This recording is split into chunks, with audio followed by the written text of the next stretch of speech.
अक्षरा सिंह ने हमसे कहा कि भोजपुरी इंडस्ट्री मर्दों की इंडस्ट्री है और मेरे पास काम नहीं है, डिस्पाइट द फैक्ट कि मैं दिखने में सुंदर थी, मेरी एक्टिंग अच्छी थी। इन सब ने आपस में तय करके मेरा एक तरीके से बॉयकॉट कर दिया। तो जितना करियरवा है वो बनाया किसने? तो आपकी गर्लफ्रेंड भी रही है शायद वो। अरे महाराज आप कहे थे 6 महीने शायद आप रोए थे। हमारा कुत्ता मर जाता है तो हम रोने लगते हैं, वो तो भाई इंसान थी। अच्छा, हमारे शो में एक एक्ट्रेस आई थी आपके यहाँ से, अक्षरा सिंह। आप तो जन्मे करते हैं हालांकि। हाँ, अरे वो हमारे भोजपुरी की बड़ी गरिमा है, वो सम्मान है। तो आपकी गर्लफ्रेंड भी रही है शायद वो। अरे महाराज आप एक्सेप्ट किए थे बिग बॉस में, हम नहीं जो accept किए। चीजें भी आप कहे थे 6 महीने शायद आप रोए थे। गर्लफ्रेंड 10, हाँ बिल्कुल। रोए थे आप? प्यार मोहब्बत चीजें होती है सर, ये ठीक है, emotional चलिए क्यों? वो अलग बात। हमारा कुत्ता मर जाता है तो हम रोने लगते हैं, वो तो भाई इंसान थी। और हमारे जीवन से जाने के बाद किसी को भी होगा कि कोई दूर होता है, कोई अपना हो या गैर हो, हाँ, उसके बिछड़ने का गम तो बाबा सबको होता है। हमारा विषय अब थोड़ा अलग था, ये तो दुनिया जानती है, आप प्यार मोहब्बत।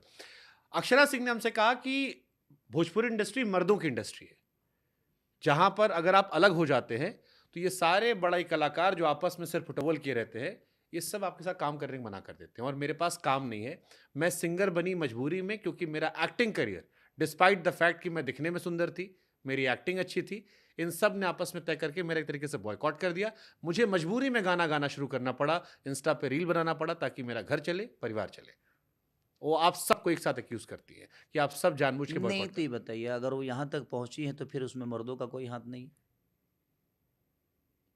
अगर उन्होंने ऐसा बोला है कि मर्दों ने हमारे करियर चौपट कर दी, तो जितना करियरवा है वो बनाया किसने है?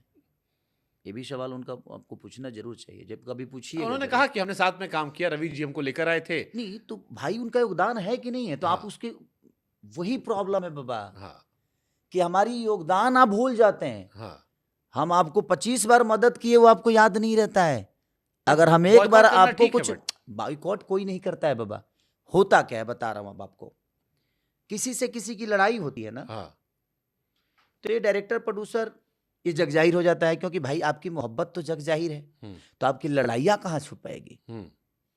लड़ाइयाँ भी तो जग जाहिर होनी ही है। तो जब लड़ाइयाँ जग जाहिर होती है तो होता क्या है कि डायरेक्टर प्रोड्यूसर बाकी लोग खुद ही बाइकआउट कर देते हैं कि भाई यहाँ जाएंगे तो वो नहीं करेगा।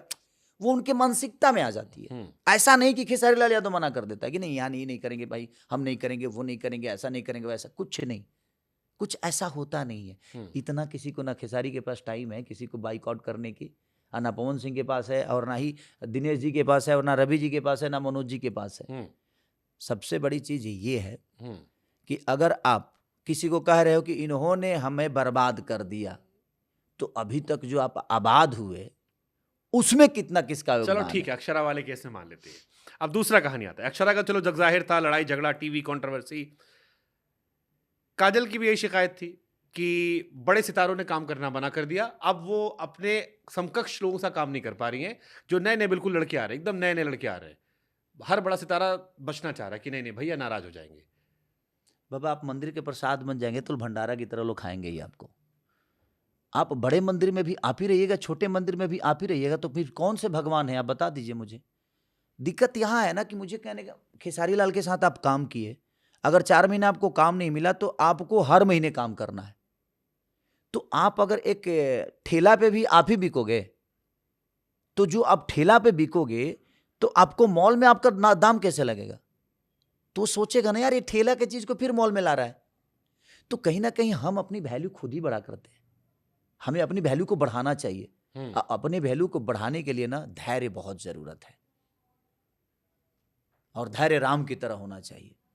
लक्ष्मण को बाण लगने के बावजूद भी धैर्य है कि भाई ठीक है कोई बात नहीं, ठीक है। धैर्य जरूरी है। बॉलीवुड में कपल्स भी जो होते हैं वो अलग अलग हीरोइन से काम करते हैं। भोजपुरी में हमने एक ट्रेंड देखा है, निरहुआ जी हैं तो आम्रपाली के साथ ही काम करते थे, पवन एक जमाने में अक्षरा थे, आप एक जमाने में काजल के साथ ही काम करते थे, दबा बैक टू बैक सारी फिल्में।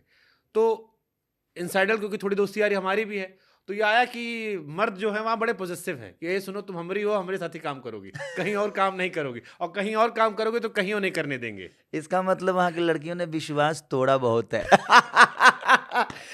इनसिक्योर सिर्फ मर्द। अच्छा ये बताइए, आज हम अपने पत्नी, कुछ सच्चाई तो है इसमें। बाबा हम अपने पत्नी से, हमारी शादी हुई राइट, हाँ। हम बीबी वाले हैं, हाँ। बीबी बच्चे वाले आदमी हैं। जितना इनसिक्योर हम हैं, हाँ। इनसिक्योर जितना वो हैं हाँ। उतना मैं नहीं हूं उनको लेके, हाँ, क्योंकि वो कहाँ रहती हैं? गांव में। घर में। हाँ। लेकिन अगर हम्म, हमारी वाइफ इंडस्ट्री में होती, हम्म, मान के चलिए कि मेरा शादी काजल से ही हो गया होता, मेरे जीवन में कोई लड़की नहीं होती या मेरी बीवी नहीं होती, अगर मेरी शादी काजल से हो गई होती, तो वो जहाँ काम करती इनसिक्योर हमें भी होता, हम जहाँ काम करते इनसिक्योर उनको भी होता है। एक ऐसा नहीं है कि लड़कों को इनसिक्योर ही है भाई। ये बताइए कि इनसिक्योर सिर्फ लड़का नहीं होते हैं, लड़कियां होती हैं। लड़कों को क्या होना है भाई? आजकल लड़कों के लोग कहते हैं ना, जैसे आप बोले ना कि भाई यहाँ भी इनको चाहिए, यहाँ भी चाहिए, वहाँ भी चाहिए, तो इनसिक्योर लड़के कैसे हो गए? उनको जब 10 जगह चीजें मिल ही रही है, आपसे बेहतर चीजें उनके जीवन में आ रही है भाई, जो भी है नई हीरोइन आएगी, तुम हमारी रहो, हमारी बाकी भी हो जाए, लेकिन तुम परमानेंट वाली हो। ऐसा नहीं है बाबा, आखिर इंसान ही है ना, कोई घोड़ा है थोड़ी। अरे महाराज, हर रेस में दौड़ते रहेंगे हम, जहां भी हम बारात में भी दौड़ रहे हैं, हम रेस में भी दौड़ रहे हैं, ऐसा नहीं है। हमारा भी एक लिमिटेशन है, हमारा भी एक सम्मान है, और हमारे पास भी अपनी गरिमा है। सही बात। और हमें अपना सम्मान समझ में आता है। ये नहीं कि हम अपने सम्मान को हर जगह वैसे तांडव नीलाम कर रहे हैं। हमें छूने के लिए औकात चाहिए। आपकी औकात उतनी बड़ी होनी चाहिए कि आप मुझे छू सको। सही बात है। हम अगर आपको छूने की इजाजत दे रहे हैं तो आपके अंदर कोई बात होगी, या हम आपको प्यार करते हैं तब। ऐसे कोई किसी को कैसे छू देगा भाई? ये जमीन ऐसी है ना कि ये मॉल की जमीन है, इस पे दुकान लेने के भी समझना पड़ता है, और हम ऐसे फ्री में नीलाम नहीं कर सकते कि तुम भी दुकान ले लो, तुम भी ले लो, तुम भी ले लो। ये आपकी सोच है।